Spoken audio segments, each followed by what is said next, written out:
মানুষ যখনই কোনো কাজ করেন তখন ওনার মনে একটা প্রশ্ন অবশ্যই আসে যে এই কাজের পরে লোকে নিন্দা করবে নাকি প্রশংসা করবে। এই বিষয়ে ভাবতে ভাবতে ওনারা এটা বুঝতে ভুলে যান যে নিন্দা এবং প্রশংসার বিষয়ে ভেবে ওনারা নিজেদের একাগ্রতা এবং সমর্পণ দুটোই হারিয়ে ফেলেন। নিন্দা হবে ভেবে ভয় পাওয়ার কি প্রয়োজন? নিন্দাতে অনুচিত কি আছে? উচিত দৃষ্টিভঙ্গি দিয়ে ভেবে দেখুন। নিন্দা এবং প্রশংসা এই দুটোই হলো অনিবার্য।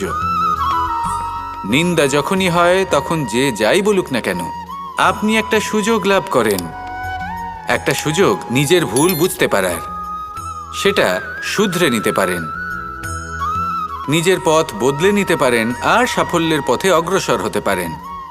একটা শিক্ষা পাওয়া যায় এই নিন্দা দ্বারা। আর যখন প্রশংসা লাভ হয় তখন আমাদের মন আনন্দে ভরে ওঠে।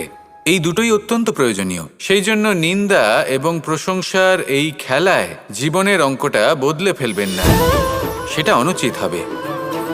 কারণ জীবন না শুধু নিন্দার বিষয় আর না শুধু প্রশংসার, জীবন হলো আত্মিক সুখের বিষয়। যখন আপনি কোনো শ্রেষ্ঠ কাজ করেন, আপনার মন আপনাকে বলে দেবে যে আজ আপনি কোনো শুভ কাজ করেছেন। সেটাই হলো আত্মিক সুখ, এটাই হলো জীবন। তাই নিন্দার মাধ্যমে যে দুঃখ জীবনে আসে বা ফেলে আসা অতীতের জন্য আপনার জীবনে যে দুঃখ আসে, সেগুলো ভাবা বন্ধ করে দিন আর কর্ম করুন এই বর্তমানের জন্য, আগামী ভবিষ্যতের জন্য। আসুন আমার সাথে ভালোবেসে বলুন, রাধা রাধা। আমরা সবাই পাথর দেখেছি, পর্বতও দেখেছি, শুকনো পাতাও দেখেছি, শ্যামল বনানীও দেখেছি। কখনো ভেবেছেন পাথরের অস্তিত্ব কিন্তু ততক্ষণ পর্যন্ত যতক্ষণ সে পর্বতের গায়ে আটকে থাকে। যখন সেই পর্বত থেকে সেই পাথর ভিন্ন হয়ে যায় ও নিজের অস্তিত্ব হারিয়ে ফেলে। আস্তে আস্তে কখনো পাথর কেটে বা কখনো পিষ্ট হয়ে সেই পাথর আস্তে আস্তে মাটিতে পরিণত হয় এবং পূর্ণরূপে নিজের অস্তিত্ব হারিয়ে ফেলে। এটাই পাতার সাথেও হয়। এই পাতা যতক্ষণ গাছের ডালের সাথে যুক্ত ততক্ষণ তার অস্তিত্ব থাকে। যখনই ডাল থেকে বিচ্ছিন্ন হয় সেও নিজের অস্তিত্ব হারিয়ে ফেলে। আর এটাই আমাদের সাথেও হয়। যতক্ষণ আমরা নিজেদের আপনজনের সাথে যুক্ত থাকি, আমাদের অস্তিত্ব বজায় থাকে। যখন আপনজনদের সাথে সম্পর্ক ছিন্ন করি, তখন আমরাও আমাদের অস্তিত্ব হারিয়ে ফেলি। এবার এই সংসারের প্রত্যেক ব্যক্তি স্বতন্ত্র থাকতে চান, আর অনেক ব্যক্তি স্বতন্ত্র থাকবেন বলে আপনজনদের দূরে করে দেন আর তাদের সাথে এই সম্পর্ক ছিন্ন করেন। এটা কি সত্যি প্রয়োজন? আপনজনদের সাথে সম্পর্ক ছিন্ন করে নিজের অস্তিত্ব হারিয়ে ফেলা প্রয়োজনীয়, নাকি আপনজনদের সাথে সম্পর্ক বজায় রেখে নিজেদের স্বতন্ত্র করে রাখা সেটা আবশ্যক? নির্বাচন আপনারই।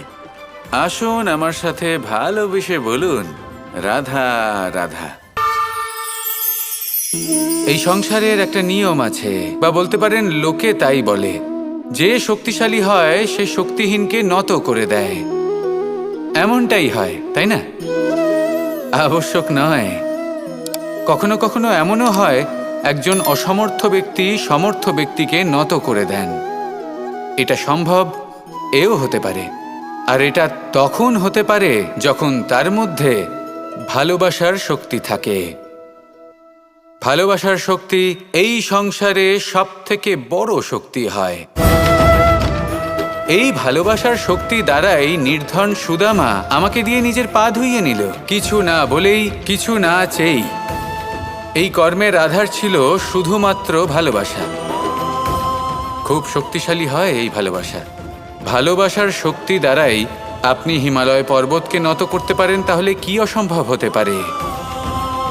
এই ভালোবাসার শক্তির সঞ্চার করুন আর এই ভালোবাসার সাথেই বলুন, রাধা রাধা। গোবর্ধন পর্বতের সাথে আমার সম্পর্ক কেমন আপনারা জানেন।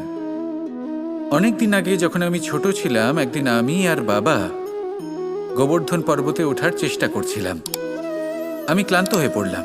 আর আমি বাবাকে বললাম যে বাবা, আমাকে আর কতটা উপরে উঠতে হবে, আর ক পা যেতে হবে, আর কত উঁচুতে উঠতে হবে, আর কত সময় লাগবে। তখন বাবা হাসলেন। উনি আমার কাঁধে হাত রাখলেন আর আমাকে বললেন যে এটা আন্দাজ করতে যেও না যে আর কত সময় লাগবে, এটা মাপতে যেও না যে আর ক পা সামনে এগোতে হবে। শুধু এই যাত্রাপথের আনন্দ উপভোগ করো আর সামনে এগোতে থাকো। যদি এটা করতে পারো তবেই নিজের লক্ষ্য লাভ করতে পারবে। এটা কিন্তু আমাদের জীবনের সাথেও ঘটে। আমরা চিন্তিত হয়ে পড়ি যে এখনো আর কতটা সামনে এগোতে হবে, আর কতটা চেষ্টা করতে হবে, কতটা পরিশ্রম করতে হবে, আর কত সময় লাগবে নিজের লক্ষ্যে পৌঁছতে। এই চিন্তা ত্যাগ করুন, নিজের দৃষ্টিভঙ্গি পাল্টান, আর এটা ভাবুন যে আরো কত শ্রেষ্ঠ কর্ম করতে পারি সামনে এগোনোর জন্য, আর কত তীব্র গতিতে আমি সামনে এগোতে পারবো। সামনে অগ্রসর হওয়ার এই যে যাত্রা বড়ই সুন্দর, এটার আনন্দ উপভোগ করুন। বাবার এই শিক্ষার কারণে আমি গোবর্ধন পর্বত হাতে তুলতে পেরেছি। দিনের শেষে এটা আপনার উপর নির্ভর করছে যে নিজের পর্বতরূপী লক্ষ্যকে আপনি নিজের হাতের মুঠোয় ধরে রাখতে পারবেন নাকি নয়। আসুন আমার সাথে ভালোবেসে বলুন, রাধা রাধা। কুরুক্ষেত্রের রণভূমিতে আপনজনদের নিজের বিরুদ্ধে দেখে তাদের মৃত্যুর বিষয়ে ভেবে অর্জুনের মন বিচলিত হয়ে পড়েছিল। এই সম্পর্কের চক্রবুহতে জড়িয়ে পড়ে অর্জুনের জ্ঞান নাশ হয়েছিল। তখন আমি অর্জুনকে কিছু কথা বলেছিলাম, যেই কথাগুলো আপনাদেরও জানাটা প্রয়োজনীয়। আমাকে বলুন, এই সংসারে আপনি এমন কি নিয়ে এসেছিলেন, আর এই সংসারে আপনি কি ফেলে যাবেন? এই সংসার, এই জগৎ, এইসব বস্তু যা আপনার খুব প্রিয়, সবকিছু তা না জন্মের পূর্বে আপনার ছিল, আর না মৃত্যুর পর আপনার থাকবে।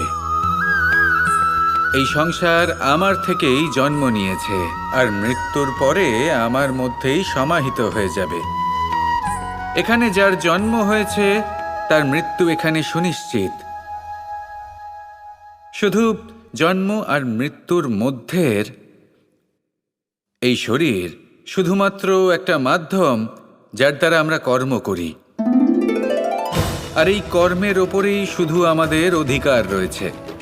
কিন্তু এই সংসারের কিছু অজ্ঞানী এই বিকারগুলোতে জড়িয়ে পড়ে ফল লাভের ওপর নিজের মনোনিবেশ করে, ফলের চিন্তা করতে থাকে, আর যদি মন মতো ফল না পায় তাহলে কুপথে চলে যায়।